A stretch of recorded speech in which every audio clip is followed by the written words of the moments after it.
ஒரு நல்ல ஒரு பேர் போன ஆசிரமம்.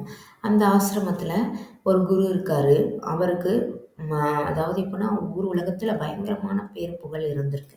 அவர்கிட்ட நெறைய பேர் போய் சிஷ்யர்களா சேர்ந்திருக்காங்க. அதில புதுசா சேர்ந்த 2 பேர்ல, அவங்களுக்கு புகை பிடிக்கிறது ரொம்பவே பழக்கமா இருந்திருக்கு. அத விடவே முடியலையாம்.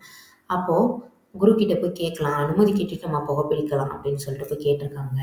அவரு சொத்துன்னு ஒண்ணு கன்னத்துல வச்சு, அதெல்லாம் பண்ணக்கூடாது போன்னு சொல்லி விரட்டி விட்டாராம்.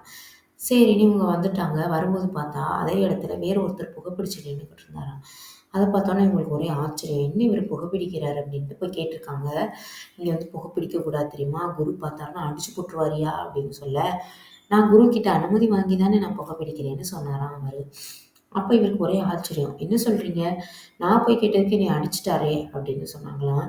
"நீங்க போய் எப்படி கேட்டீங்க?" அப்படின்னு கேட்டதுக்கு, "இல்ல போதனை செஞ்சுகிட்டு இருக்கும்போது புகைப்பிடிக்கலாமான்னு கேட்டேன். அடிச்சுட்டாரு" அப்படின்னு சொன்னாங்களாம்.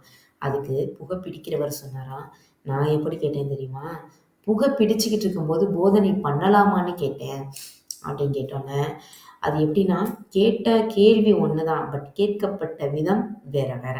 அந்த மாரி இருந்தனால, "ஓகே நீ வந்து வெளிப்பக்கமா போயிட்டு, நீ வந்து புகை பிடிச்சுட்டு வரலாம்." அப்படின்னு சொல்லி அனுமதி குடுத்துருக்காங்க.